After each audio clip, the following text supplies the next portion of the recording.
this is my blue angel back again with another part of Obscura. I'm just dying to know what will happen next, so let's just get started.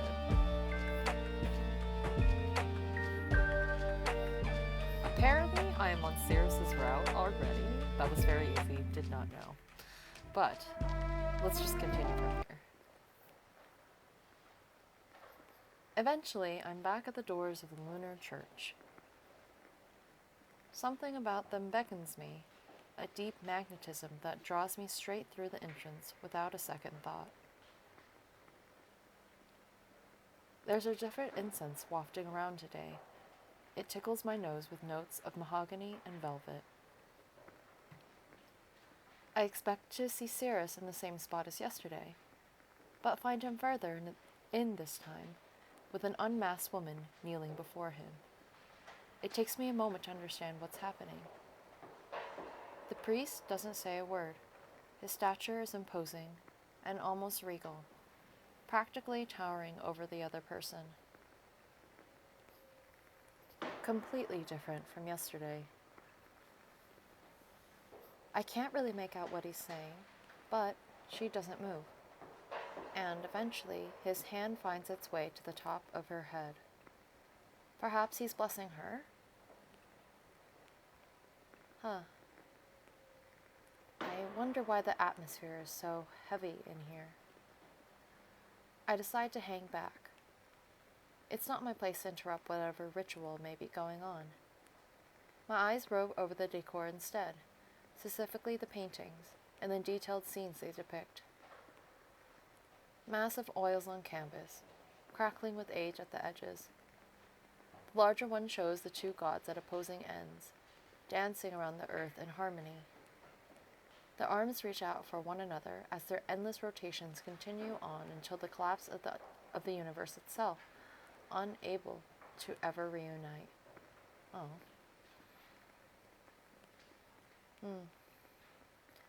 It's a little sad. Blue. I didn't notice him approach. Cirrus's tone is warm and comforting, and the smile right under his mask peeks out, as usual. It's as though the ceremony from earlier never even happened. Hey, I'm back. Didn't want to disturb you back there. Back there? Oh. He tilts his head, lips stretching into a mysterious smile. Did I make you curious, by any chance? About the ceremony? Yes. I mean, yeah. What am I supposed to do?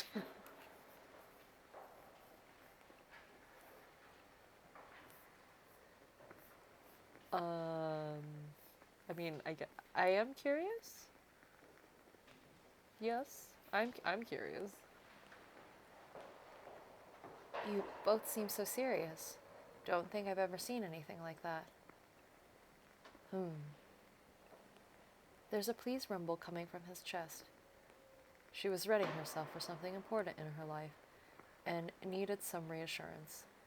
So she turned to the lunar god itself, and demanded she be fully cleansed. What does that mean? Why? Simply so that she may begin that chapter with a clear conscience. More than that, I cannot say. Privacy and such. That's fine. Thanks for explaining. Either way, I'm sure you didn't come here just to spy on me and the paintings. His comment makes me smile. Maybe I did.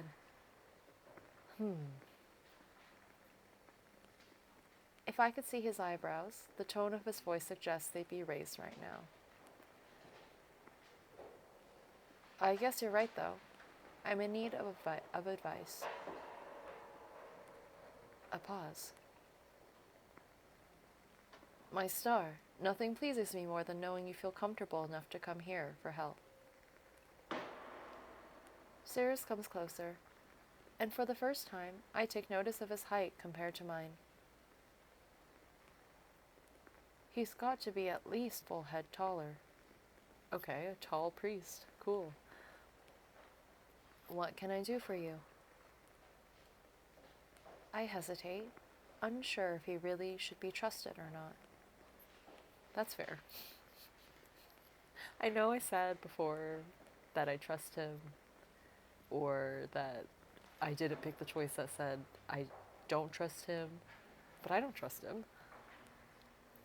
I'm looking for something. Lunar ichor, to be specific. Something in his demeanor shifts when he hears this. You're sure? Quite sure. That's quite the task. What do you need such a precious resource for? Nosy, old. Oh. Oh, I see. Fractum anima. I thought that illness had very well vanished from this world. What is fractum anima? His words startle me as I instantly stare up at his face, hoping to catch a glimpse of his eyes through the holeless mask. The only better way to ascertain if he's telling the truth, if he actually knows what he's talking about. But I see nothing. Of course, only the intricate embossing in the metal surface. He knows the name of my illness. Wasn't expecting that. How do you... I've encountered it before, though it remains exceedingly rare. As is the cure, of course. I assume you've asked around and seen for yourself.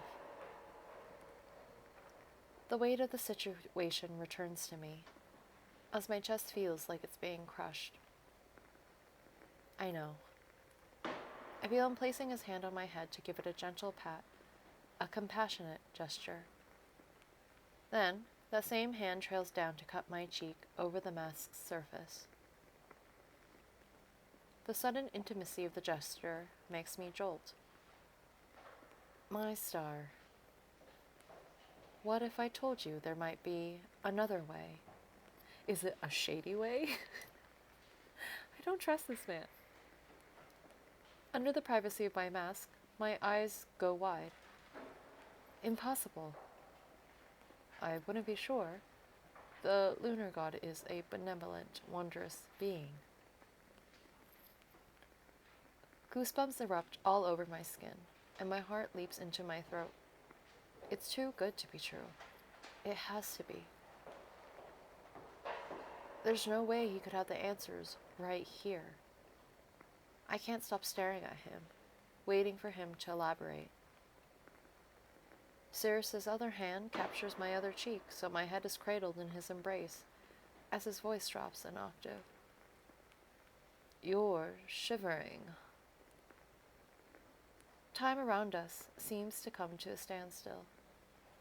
I don't have the cure here, not yet, but I want to help you. I see how brightly you shine and how much you want to overcome this.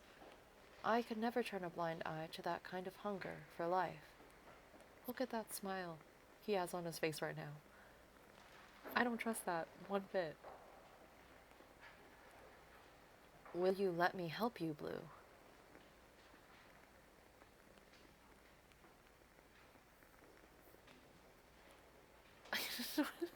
There's yes, yes, I can't accept, which is also yes. Maybe it's blocked out till later. I mean, yeah, just, you know.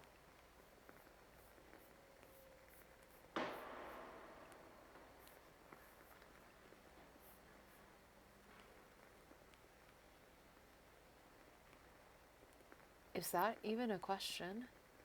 Refusing would be utterly idiotic of me. Thank you. The words spill from my mouth before I can even think twice. I'm in disbelief. There has to be a catch here. Somewhere.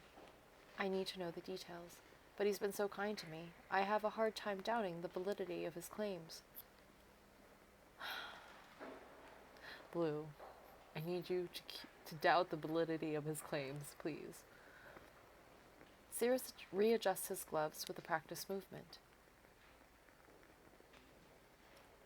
I'll need a bit of time. Getting a hold of this substance is no easy feat. The disappointment in his tone is obvious, and I believe him. Even for someone with more influence, there's bound to be obstacles in the way. How will you get a hold of it then? Have you heard of the lunar god's healing prowess, my star? He turns to face the giant statue surrounded by the candles and motions for me to follow. I have. And how much do you know about it? As we both come to a halt, heads tilted up to get a full view of the statue and its surroundings, I respond with silence. Long ago, it was said that priests were able to receive a sample of the blood that flows in these higher beings' veins to save their people. That is the ichor that we know of today. Pure, concentrated life force infused with their powers, in this case, healing powers. But there is no reliable way to get a hold of it these days. I hold my breath. That being said, this blood had once been taken and thoroughly analyzed by a man who then went into hiding.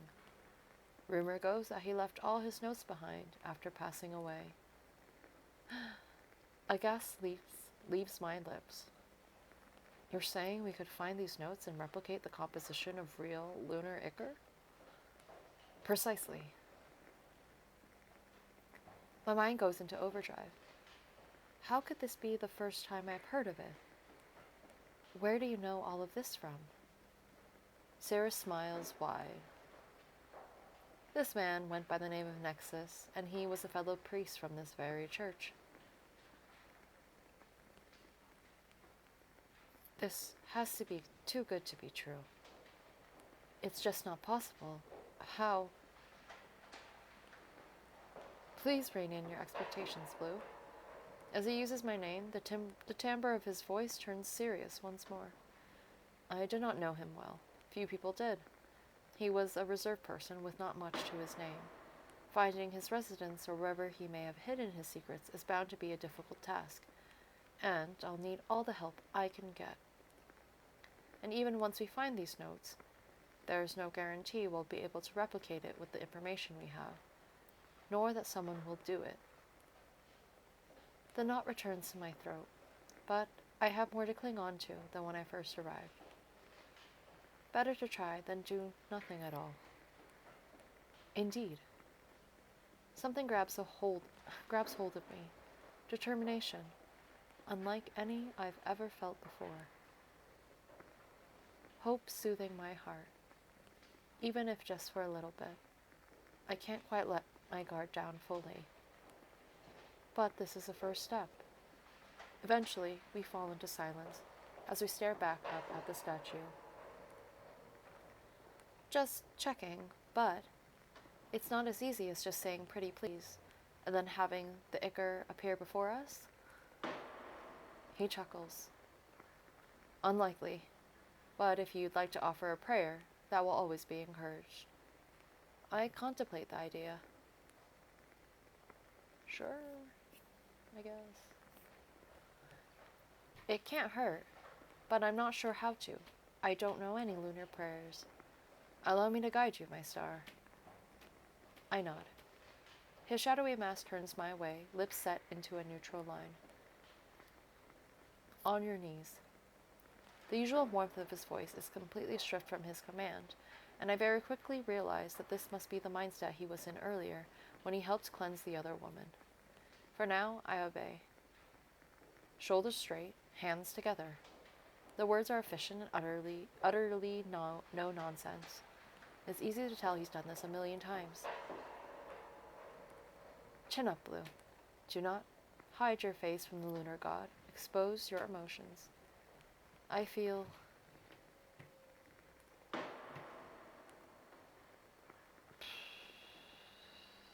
vulnerable, probably. Very naked and powerless in front of this higher being. It's almost a tad embarrassing. I don't recall ever feeling like this while praying, but maybe it's because of the position, or because Cirrus is behind me, giving me these orders. The only thing keeping me somewhat comfortable is my mask. You're almost there. Simply repeat after me, my star. I don't know if he puts his hands together as well. I don't dare look back, but he begins a short prayer, speaking solemnly and clearly. I repeat the words after him. Oops. Sorry about that. Again and again. We fall into a trance, and with that I hope that my pleas reach the moon. Finally, it's over. I take a moment to regain awareness of my surroundings and raise my head. You did very good. I'm certain your prayers will be heard. He smiles patiently as I rise from my kneeling position and stretch out. I hope so. Try to believe in yourself a little more. No such pleas could fall on deaf ears. I've got my doubts about that. But still, I appreciate your guidance. I'm about to ask if this is how the prayers usually go, when the echo of the doors creaking resonates through the church. New visitors begin filtering in, and the spell is broken. My inner clock tells me it's time to head back. Thank you for today. I'll come back tomorrow so we can start searching. By all means do. I'll do my utmost to find any leads, and let you know if there's anything to work with. Mischievous looking man. We share a quiet smile. Get home safe, Blue. I leave the church and step outside, right back into the darkness. On my way back to the Leaping Bear, I stop at a food stall for some hearty potato soup and allow myself to take a bit of time to relax. I don't think I'll ever truly get used to not seeing the sun, but I'm starting to warm up to the underground as a whole. Well, that's good at least. If she's going to be here for a while. Halfway through another sip, I think about what happened. I think back on what happened at the church.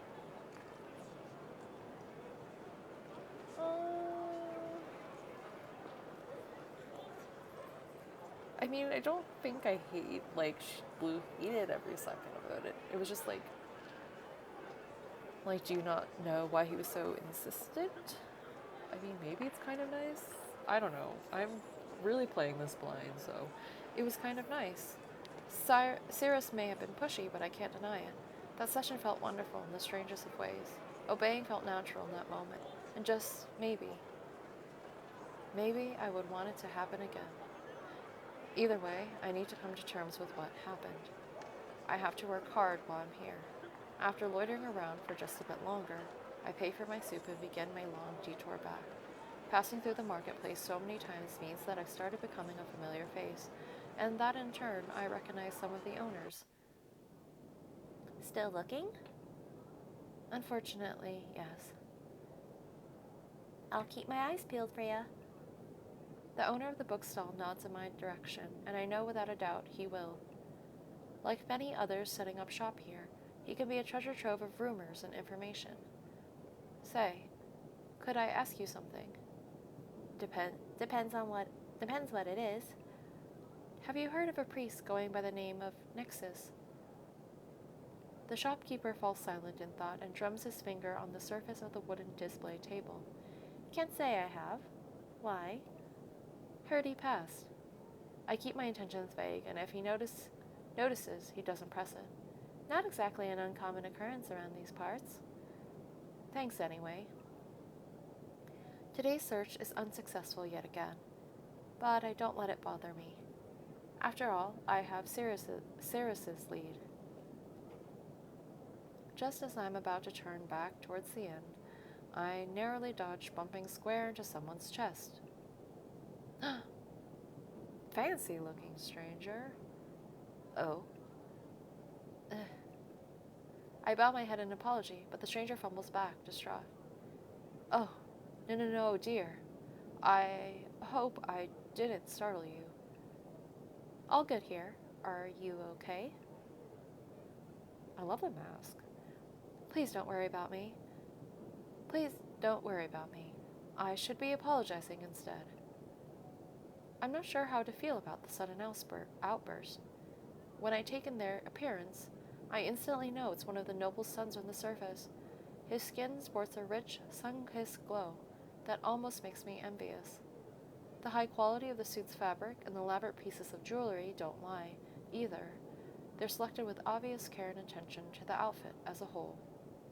I did not know that we would meet another love interest today. We'll just wait. I won't spoil anything. Even the mask is perfectly coordinated with the rest of his suit. That's not necessary. I'm fine. Look. I hold up my hands to show no harm was done. Oh, I'm sure am glad. I hope we'll meet again, if you don't mind me saying. You are a very kind person. The person takes my hand and brings their lips to it, an old-fashioned custom at this point. I'm surprised to see anybody still doing such a thing.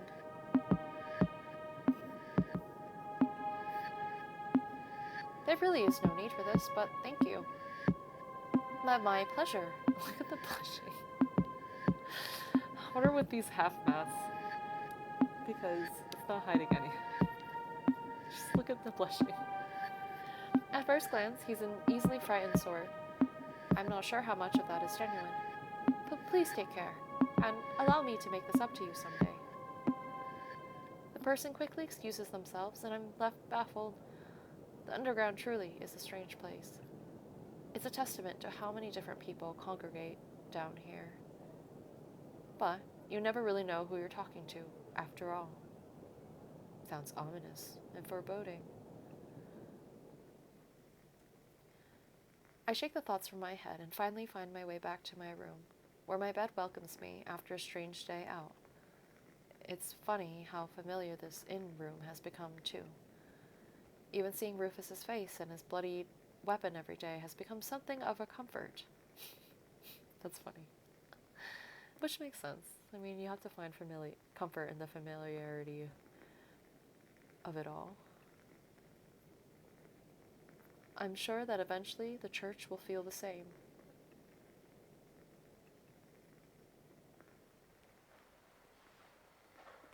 Okay, I'm going to stop here for today because that was a lot already.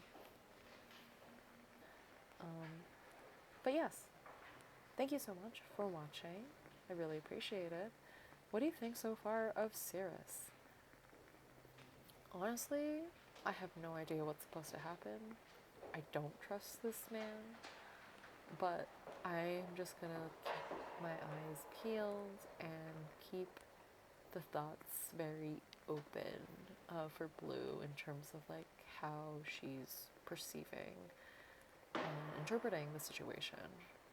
I think is my best bet, or at least this is what I want to do for this first run of it. I'm very curious to see what will unfold, but that will have to wait for next time. Thank you again for watching, and I hope you have a good rest of your day. Bye!